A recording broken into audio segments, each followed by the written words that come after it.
kono Mali kɔ kan an balimaw ayaw bisimila VOA Bambara kan Malikura kunnafoniw kɛnɛ kan aw ka bi kunnafoniw la kumaba a bɛna tali kɛ ninnu de kan. Mali jɛkulu maramafɛntigi kɔrɔw minnu ye bɛn bolonɔ bila n'a kɛra san 2015 y'a yira k'a fɔ ko namara ni yuruguyurugu o kɛra sariya sunba kalata la min n'a kɛra karidon n'o bɛnna juin kalo tile 18 ma. An bɛna o kunnafoniw tɛntɛn ka lase aw ma. Mali jamana ɲɛmɔgɔw ye wele bila duniya kɛlɛya tɔnba Nations Unies ka kɛlɛbolo MINUSMA ma k'a ka Mali jamana bila. Maliden dɔ y'a hakilina di o kan ka bɔ Gawukaw fɛ yen. Bananbakaw fɛ n'a filɛ nin ye Kulukoro mara la a yirala k'a fɔ a ka ca ni kunɲɔgɔn kelen ye ji ani kuranko dɛsɛ o binnen don u ka mara kan. Ninnu de bɛna kɛ aw ka Malikura kunnafoniw la kumaba dɔ ye ka fara kunnafoni misɛnnin caman wɛrɛw kan min bɛɛ lajɛlen bɛna tɛntɛ sangani in kɔnɔ ka lase aw ma. A y'aw bisimila.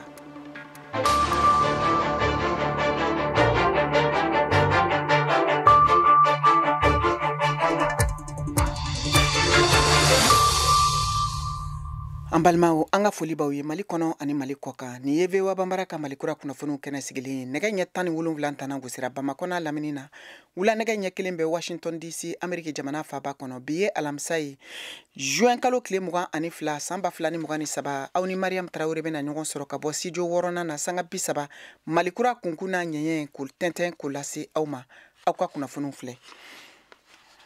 Mali jɛkulu maramafɛntigi kɔrɔw minnu ye bɛn bolonɔ bila Alizerikaw fɛ san 2015 waati u y'a yira k'a fɔ ko yuruguyurugu ni namara o yera Mali ka sariya sunba yɛlɛmali kalata la min kɛra kari tɛmɛlen n'o bɛnna juin kalo tile 18 ma. A bataki kɔnɔ kuma Moribo Danbele VOA tɔgɔ la ka bɔ Washington ale b'o walawala ka lase.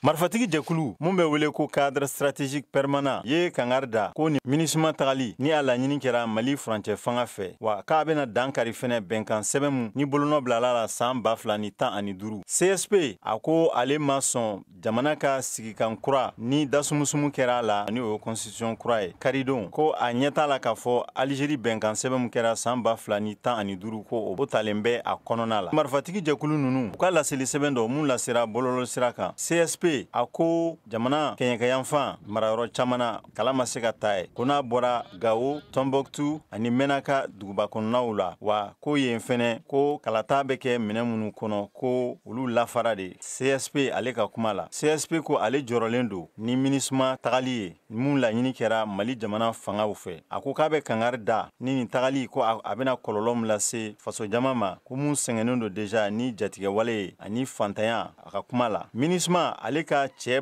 13 o de bɛ Mali kɔnɔna la sardasulakaw la polisi 1900 MINUSMA toli Mali kɔnɔna la maliden fan caman olu fɛ ko tɛ olu minnu b'a jalaki k'a fɔ ko nafa t'a la jihadi kɛlɛ walima jatigɛwale kɛlɛliko la. CFP ko MINUSMA jɔyɔrɔ ka bon kosɛbɛ Algérie bɛnkan sɛbɛn lawaleyali la wa ko a dalen don a la ko ni MINUSMA tagara ka bɔ yen k'o ye dankarilen bɛnkan sɛbɛn na. Ka kɛ ni Mali jamana ɲɛmɔgɔw ka laseli ye nin y'a kunɲɔgɔn kelen ye min kɛra duniya kɛlɛya tɔnba Nations Unies jabala la u ka lakana lajɛrɛ senfɛ n'o ye Conseil de sécurité ye k'a yira k'a fɔ ko duniya kɛlɛya tɔnba a ka kɛlɛbolo min bɛ Mali jamana kɔnɔ n'o ye MINUSMA ye k'a bolominɛw bɛɛ lajɛlen cɛ ni ka Mali jamana bila walasa an ka se ka kunnafoniw kunkun n'a ɲɛɲɛ ɲɛdɔn bi Moribo Danbele VOA Bambara tɔgɔ la taara Gawukaw fɛ yen a ye kuma barani tɛnkun Ousmane Maïga la Gao faso jama o tɔn ɲɛmɔgɔ don an k'ale ka hakilinaw lamɛn kan. N b'i fo k'aw ɲuman dɔn n bɛ maliyɛndenw bɛ fo minnu b'a an lamɛn o waati in na n bɛ se ka fɛn kelen fo MINUSMA tagali la o ye a fɔra waati dɔ la ko MINUSMA bɛna taa mais o tun tɛ gouvernement ye o tun ye organisation de la société civile dɔ ye donc an fana o Gao fanfɛla la effectivement dɔw bɔra ka kuma mɛn k'a fɔ ko ni n'a kɛra n'Ala y'a kɛ an ka autorités de décision ta basi t'a la donc ne hakili la problème foyi t'a la o MINUSMA tagali a bɛnna waati ma. An y'a ye k'a fɔ wagatinin dɔ la Gao mɔgɔ dɔw kun bɔra k'a yira k'a fɔ ko olu fɛla ko tɛ e bɛ jaabi jumɛn kɛ ka ɲɛsin olu mɔgɔw ma. O waati in la mɔgɔ minnu kumana yɛrɛ u ma kuma baara problème tɛ u kumana parce que a ma bɔ autorités de da an hakili la ni ko bɛ Mali la n'a kan ka fɔ Mali autorités de b'a fɔ a tɛ fɔ maa wɛrɛ t'a fɔ surtout si c'est des décisions souveraines o dɔrɔn de don donc bi o jɛkulu ninnu fana y'a fɔ ko ni Ala y'a kɛ autorités de décision ta k'a fɔ ko MINUSMA ka taa hali n'a ko sini MINUSMA bɛ taa donc an b'o de kan. E bɛ se ka welewele dakan men kɛ ka ani damakasi jumɛn kɛ ka ɲɛsin Mali jamana famaw ma? On va fouiller d'abord que décision courageuse de l'eau a kɛra maintenant min bɛ o kɔfɛ n'a hakili la olu de ye famaw ye olu b'a dɔn ku min na u ye nin bɛɛ kɛ donc bɛn ni fɛn ninnu ka se ka kɛ pour que u tagali o fana sécurité ani fɛn minnu bɛ se ka se population ma population ka se ka kisi o la donc c'est la plus grande attente en fait. Amta banambakaw fe n'a filɛ nin ye Kulukoro mara la a yirala sɛgɛsɛgɛliw kɔfɛ ka fɔ a ka ca ni kunɲɔgɔn kelen ji ani kuranko dɛsɛ o binnen don u ka dugu kan min kɛlen don gɛlɛyaba ye nin waati in na o y'a to banambakaw ye damakasikan bila ka taa jamana ɲɛmɔgɔw ma fɛɛrɛ ni dabaliw bɛ se ka sɔrɔ nin koɲɛ la cogo min na VOA tɔgɔla Mariam Kuyate ka bɔ Bamakɔ ale b'o kunnafoniw di. Yani sunkalo cɛ tile 15 fo kana sunkalo se ka se an filɛ don min na bi bana an b'a fɔ alhamdulilahi kuranko la waati dɔ kɛra sunkalo ɲɛkɔrɔla la u ko groupe kura dɔw sanna groupe in nana ka bɛn ni le 26 mars 2023 groupe in capacité bɛ taa 625 kVA la o de sɛbɛnnen don groupe in kan mais an y'a ye k'a fɔ groupe in wililen kɔfɛ a tɛ se ka hali 300 kVA baara kɛ yaya donc an b'o o gɛlɛya kɔnɔ bon jiko ta fanfɛla la n'i y'o fana ta ka jateminɛ i b'a ye k'a fɔ courant ni ji a bɛɛ sirilen don ɲɔgɔn na an ka jiko kɔni an bɛ ka balo ji la cogoya min na o ye i n'a fɔ baɲumankɛ minnu kelen don ka forajiw sen u ka yɔrɔw la ka ji di fantanw ma ani maa dɔw fana bɛ yen kɔlɔn b'u ka du kɔnɔ kelen don ka pɔmpu bila kan donc pɔmpu in bɛ alimenter ni plaque solaire ye donc an kɔni an bɛ ka ji sɔrɔ nin cogoya de la. Yala aw ni ji ni kuranko ɲɛmaaw ye ɲɔgɔn ye a koɲɛw kan wa? Énergie kɔni an ye laɲiniw caman kɛ donc toujours layidu kɔni bɛ taa an ye mais vraiment layidu fɛn fɛn taara a si ma se ka bɔ a sira fɛ i y'a faamuya hali n filɛ k'an da don groupe ko mun na k'a fɔ groupe mun nana n'a capacité ma se ka banama ta groupe in nana depuis le 26 mars mais jusqu'à présent groupe sigilen don a ma se ka dugu ta a sigilen tora yen i y'a faamuya donc groupe in sigilen bɛ fo kana se nin waati ma groupe dɔ yɛrɛ bannen pewu énergie mɔgɔw ko k'u tun ye courant bila ale de sanfɛ walasa ka se ka mɔgɔw ta mais a tɛ se ka baara kɛ a ye tile 2 kɛ ale fana jɔra donc directement ale jɔlen sisan a kɛra courant yɛrɛ tɛ banama parfois sen tɛmɛnen yɛrɛ an ye tile 2 je crois bɛ tile 3 kɛ banama bɛɛ courant tɛ mais nin sen an bɛ fo une semaine jate la courant tɛ an bolo banama yan. Ayiwa an y'a ye surɔ Mali sɔrɔ bosoba dɔ ye groupe dɔ lase aw ma yen nɔ yasa ka dɔ bɔ a ka gɛlɛya la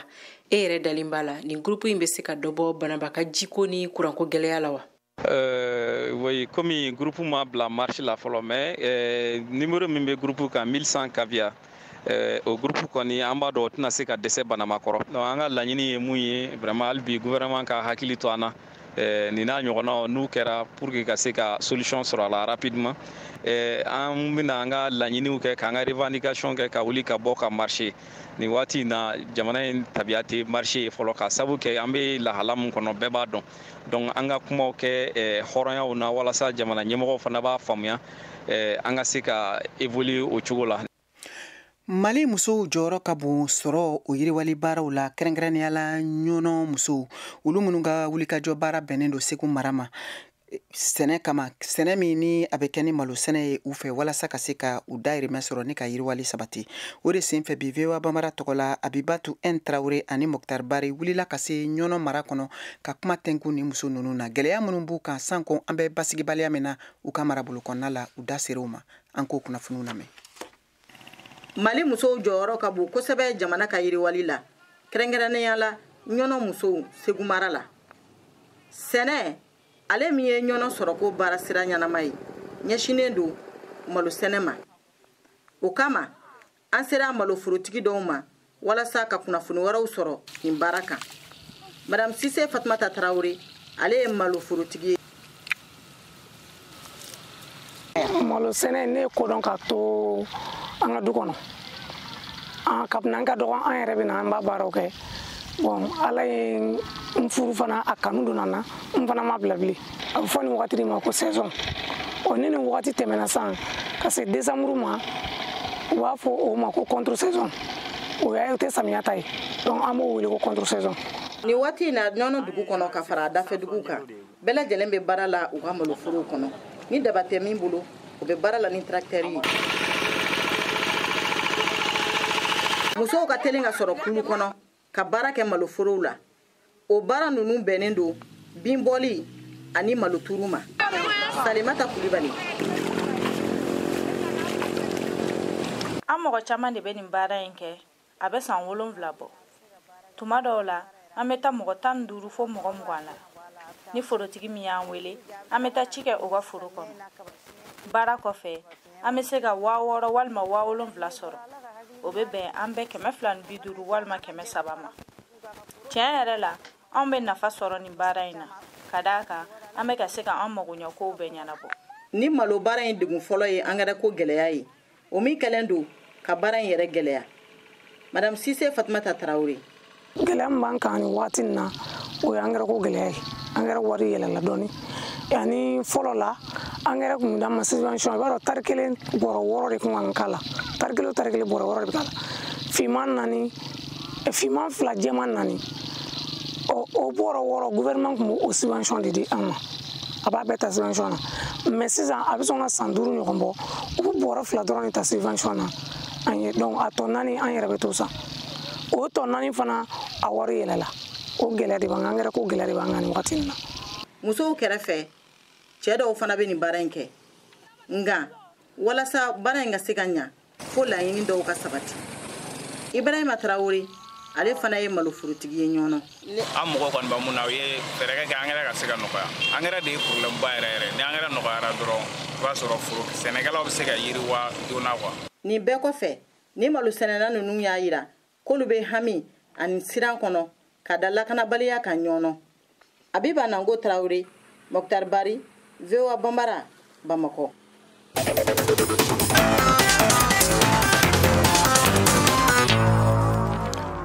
Jɛkulu nafolotigi jamana dɔ ani ka fara duniya waribon dɔ kan min bɛ wele ko Banque du Développement olu ye bɛnkan dɔ sɔrɔ k'a fɔ k'u bɛna euro wari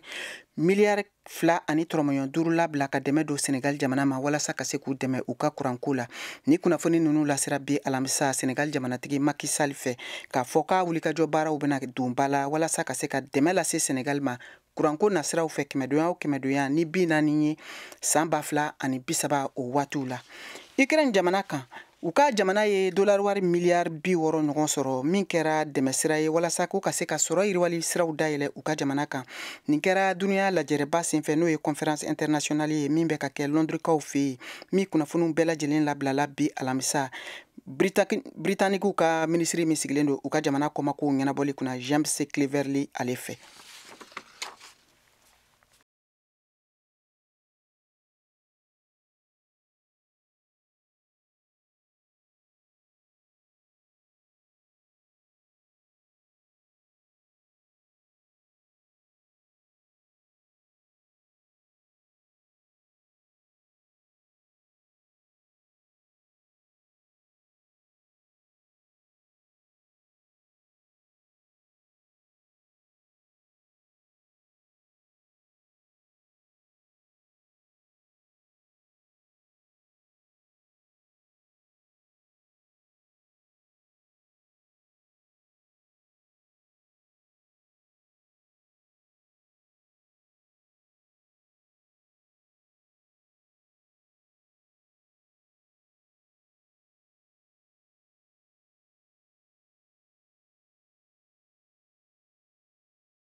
VOA Afrique ni VOA Afrique ye buna adamadenw lafiyara kunnafoniko la. An balimaw a y'aw bisimila kokura an b'a lase aw ma ni waati in na k'a fɔ aw sɔgɔlen don VOA Bambara ka radio fiɲɛsiraw bɛɛ lajɛlen na. Bamako n'a lamini o ye fiɲɛ turukala 102 o fiɲɛsira ye. Koro ani Bayangarala lamini aw b'an sɔrɔ radio Orona kan 93 ani tomi 2. Sankaw b'an sɔrɔ radio Parisien kan 98. Gawo o ye fiɲɛ turukala 106 tomi 1 ye. Tumutu fiɲɛ turukala 90 tomi 3. Abidjankaw bɛ se k'an sɔrɔ 99 fiɲɛsira fɛ. Wagadugu o ye 102 ani tomi 4 ye. Aw bɛ se k'an nasɔrɔ an ka bɔlɔlɔ siraba kan www.voabambara.com walima aw b'an nasɔrɔ fɛnɛ an ka page Facebook, YouTube ani Instagram kan VOA Bambara. Malikura kunnafoniw bɛ ka lase aw ma Mariam Traoré fɛ ka bɔ studio 6nan na VOA soba kɔnɔna la Washington DC.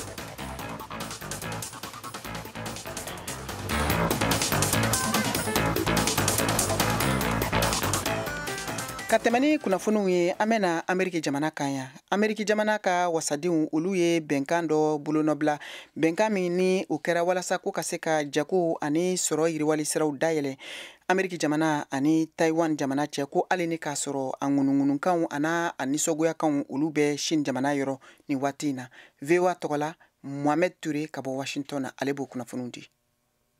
Amerik ni Taiwan ka san kɛmɛ su 21 na jagokɛlaw ka tɔnba bɛ ka lada jateminɛ n'o ye contrôle douanière kɔlɔsili nɔgɔya k'a ɲini ka sariya bɛɛ tali kɛ ɲɔgɔn na taabolo ɲɛ ani ka namarako kɛlɛli fɛɛrɛw tigɛ. A sɔnnen ko wasablon fɛ arabadon a bɛ taa sisan Amerik jamana ka sanfɛ wasablon la n'o ye Sena ye. A bɛ fɔ ko a bɛna sɔn ka semantiya yɔrɔ min na. Chinois jamana y'a jira alamisadon ko nin wale nin bɛ Amerik jamana ka layidu tiɲɛ kosɛbɛ n'o ye ka jɛɲɔgɔnya dɔrɔn mara minnu tɛ foroba ye ni Taiwan ye. Pekin b'a kɛlɛ kosɛbɛ jamanaw fɛ ani minnu cɛ bɛ ciden juruya la k'u bolonɔ bila bɛnkan na ni yɛrɛmahɔrɔnya kumakan ye walima ni fanga ye ni Chinois jamana mara n'o ye Taiwan ye. Jamana kɔkan ko minisiri y'o fɔ a ka kunnafoni dɔ kɔnɔ min dira AFP ma. Minisiri y'a jira ko Amerikan ka bɛnkan lafasali n'a boli dabila joona ka taamasiyɛn jugu ci dabila Taiwan yɛrɛmahɔrɔnya danfarajɛkulu ma.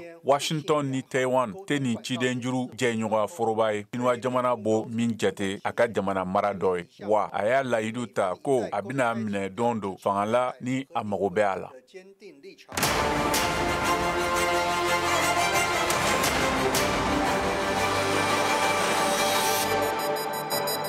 A y'aw ka kunnafoniyaw sɔrɔ don o don sɔgɔma VOA tabalen kan VOA Bambara ka tile kunnafoniya kun fɔlɔw sanga 30 kɔnɔna na. O bɛ kɛ don o don tɛnɛn ka taa bila juma la sɔgɔmada nɛgɛ kaɲɛ 7 mana tɛmɛ ni sanga 30 ye wa segin bi k'a kan tuguni nɛgɛ kaɲɛ 9 waati. Ni VOA tabalen ye a y'aw ka tile kunnafoniya kun fɔlɔw sɔrɔ Mali ale ni diɲɛ bina kun kan. VOA tabalen ka kunnafoniya kunkun n'a ɲɛɲɛ di aw ma n'an baaraɲɔgɔnw ka wulikajɔ ye Mali kɔnɔna na farafina ale ni diɲɛ fan 14 bɛɛ lajɛlen. A ka ca ni farafina gunkana taamaden mɔgɔ 9,000 ɲɔgɔn ye ko minnu bɛɛ lajɛlen bɔra jamana 10 ani kɔ kan tun ka taa Aligérie jamana kan kabiri janvier kalo waati ka se sisan ma ni makofɔlen ninnu bɛɛ lajɛlen bɛ ka gɛn ka taa Niger o kɛɲɛ ka yan fan fɛ. Moribo Dambele VOA tɔgɔla ka bɔ Washington. Kabi ɲinan san daminɛ la a ka ca ni tungalatagala mɔgɔ 9,000 ye minnu bɛ gɛlɛya kɔnɔna la ni u labɔra Algérie fɛ ka na n'u ye k'u balannen don Asamaka ni ale ye dugu ye cɛncɛnfuga kɔnɔna la Agadez mara la Algérie kɛrɛfɛla la ni laseli kɛra ONU ale ka cakɛda min bɛ wele ko OCHA ani u ka cakɛda min janbɛ dunanw ka tagaliko la duniya kɔnɔna la. Agadez mara ɲɛmɔgɔ y'a yira k'a fɔ ko tungalatagala mɔgɔ 9,192 ni cɛ mɔgɔ 8,880 ani 28 ani muso 161 cɛmisɛnnin mɔgɔ 152 ani musomani fitini mɔgɔ 51 olu de b'o la minnu fanba bɔra farafina Saheli cɛncɛnfuga sanfɛla jamanaw la u sera Asamaka kabi san daminɛ la mun nana ni adamadenya hakɛ gɛlɛyaw ko ba de ye u bilalen no cakɛda mun kɔnɔna la y'a yira k'a fɔ olu kɔni dogilen do ni a ɲɛmɔgɔya bɛ OIM bolo ni o ye dunanw ka lafiya ani tagali ka segi koɲa kan y'a yira k'a fɔ ko ninnu ka baloko kɔni ko a gɛlɛyalen do kosɛbɛ ka da kan fosi t'u bolo yaasa u bɛ se ka don u fadugu la ni kɔlɔsili kɛra AFP kunnafonidilaw fɛ avril kalo la Asamaka OMS ni o ye duniya jamanaw ka cakɛda soba mun sigilen do kɛnɛya ko sabatili kan ye kɛnɛya minɛn dɔw di mun bɛ taa tɔni 2 ani murumuru 9 la furaw la u ka cakɛda so min bɛ ni ale sigilen do dunga fa sabatili kan n'a bɛ wele ko PAM ale fana ye balo tonne 180 de di ani Médecins Sans Frontières ale fana ye a ka mɔgɔw bila ka na minnu bɛ se ka kɛ i n'a fɔ furakɛlikɛlaw ani minnu bɛ se ka dɛmɛ kɛ hakili wasiwasi ye mɔgɔ minnu sɔrɔ OCHA ale ka laseli la mai kalo la a bɛ tungaranke mɔgɔ 1,446 ani 46 bɔ minnu sera ka segi u fa jamana kɔnɔna la ni cakɛda in ka kuma la u ka laseli dɔ mun kɛra ka ɲɛsin journal Jeune Afrique ma Niger jamana ɲɛmɔgɔ Mohamed Bazoum y'a yira k'a fɔ mai kalo laban na ko nin ko in tɛ se ka bɛn tungarankew duguma sira tagalikɛlaw farafina tilebiyanfan tungarankew k'olu lasegi ka na u bila Niger ko o tɛ ko ɲɛnama ye ka da kan k'u ma don ni Niger de ye a ka kuma la ka taa Algérie jamana la. ne tɔgɔ ATT Junior ne b'a ɲini balima cɛ ni muso fɛ bɛɛ ka farafina fɔli waati lamɛn sibiri kari tɛnɛ ani raba k'a daminɛ 13h ka na bila 14h la 102 FM VOA Afrique.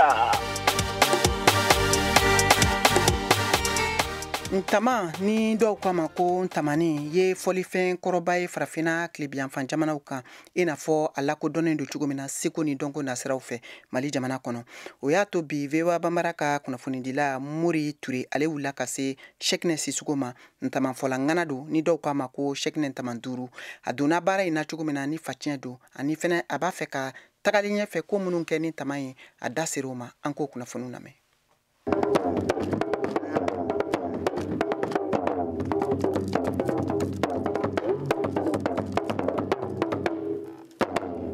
Ntama ye fɔlifɛn ye min jɔyɔrɔ ka bon kosɛbɛ farafina fɔli la kɛrɛnkɛrɛnnenya la manden fɔli ale tɔgɔ Cheikhna Sissoco ale ye jeli ye fɔlikɛla de don depuis ale ka dɔgɔ ale bɛ taman fɔ n wolola k'a sɔrɔ ntaman kelen de b'an ka so n mɔkɛ tun b'o de fɔ ka se n fa ma fo kana se n yɛrɛ ma bon bi n denw fana bɛ yan olu fana bɛ ka taman kelen de fɔ anw fɛ yen mɔgɔ ma ne kalan ntaman na et puis mɔgɔ tɛ mɔgɔ kalan ntaman na i b'i wolo k'a sɔrɔ yen de i b'a kanu i b'a ta i b'a fɔ bon ne kɔni ne wolola k'a sɔrɔ depuis mɔkɛ ta mɔkɛ foyi tɛ fɔ anw fɛ yen ni ntama ani jelinkɔni mais a bɛ fɔlɔ ntama de la hali musow bɛ tama fɔ anw fɛ yen.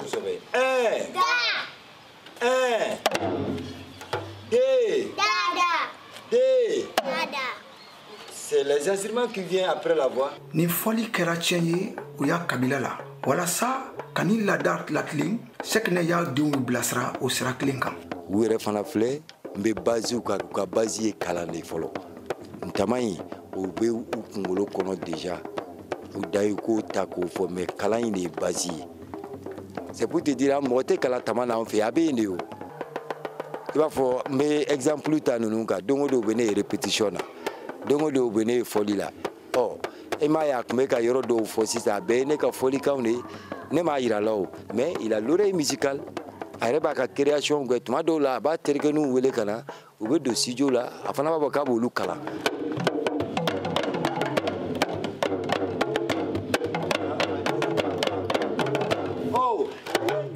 n bɛ ka santiri ko in labɛn ni ala ma n dɛsɛ o santiri in bɛna kɛ sababu ye ka daba don ntamanko in na da b'a la dɛ mais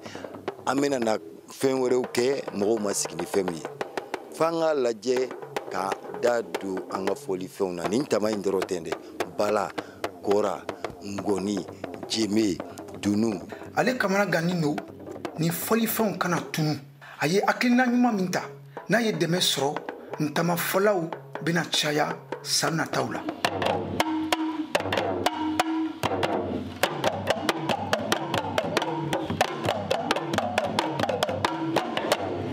Mori Ture, VOA Bambara, Bamako.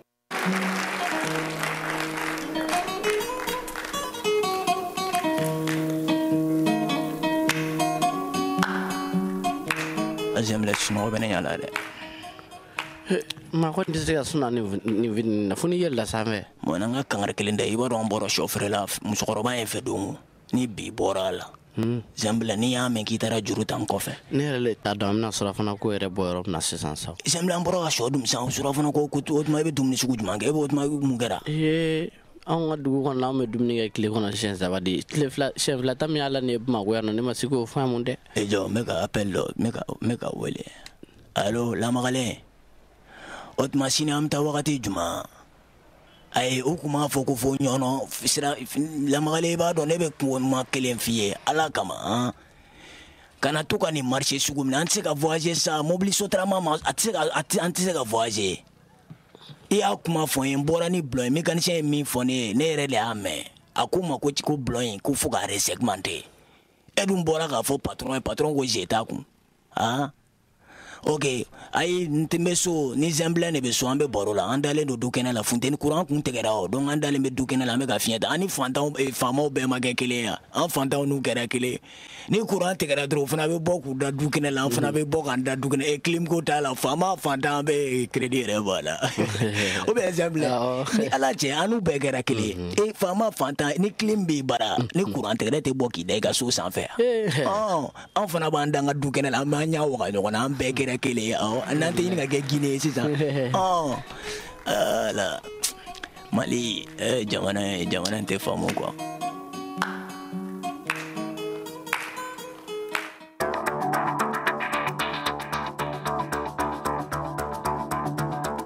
Sisan aw bɛ se k'aw ka batakiw ci an ma WhatsApp fɛ an ka nɛgɛjuru sira kan 0 20 24 40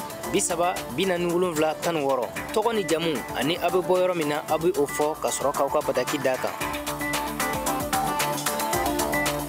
ka da nin kan sisan Siyaka Tarawele ka farikolo ɲɛnajɛ kunnafoniw an ka jɛ an k'o lamɛn.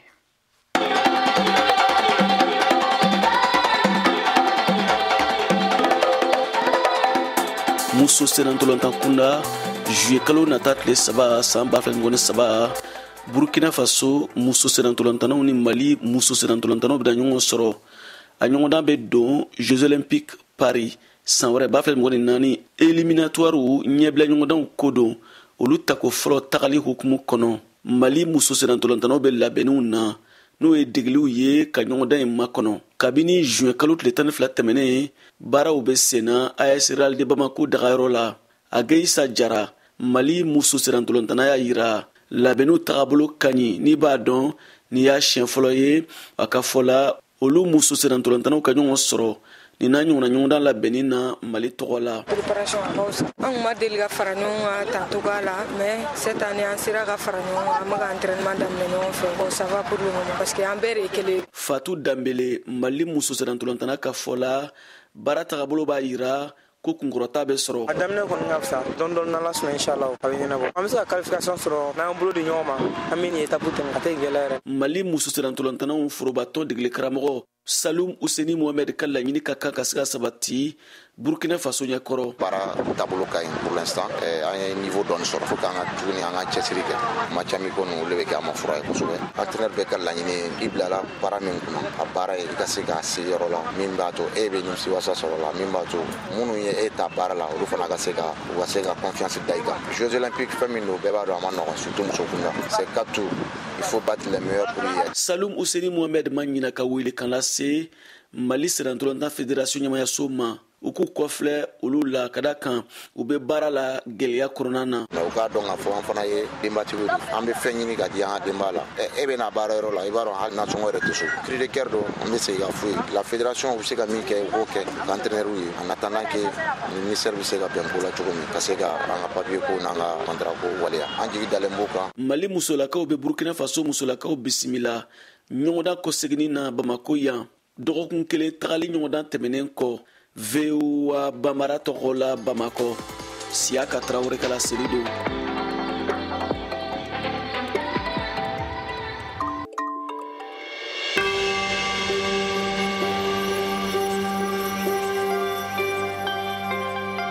Ne ye Jɛnɛba Lobo Tarawele ka bɔ Kayi radio kɛni a bɛ dugu kunnafoni di a bɛ jamana kiban kunnafoni di a bɛ duniya ferekɛ naani bɛɛ lajɛlen kunnafoni di ni président kumana u bɛ kuma radio la an b'a lamɛn an bɛ ministre ka kumaw lamɛn an bɛ kuma bɛɛ information bɛɛ sɔrɔ à travers la radio.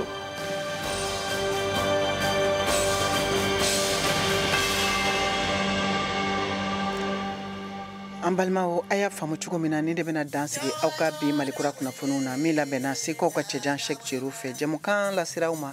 Mariam Tarawele fɛ ka bɔ studio 6nan na VOA Suba kɔnɔ Washington DC aw ni ce aw ka filɛliko ɲuman ani lamɛnko ɲuman na aw k'an bɛɛ waati wɛrɛ.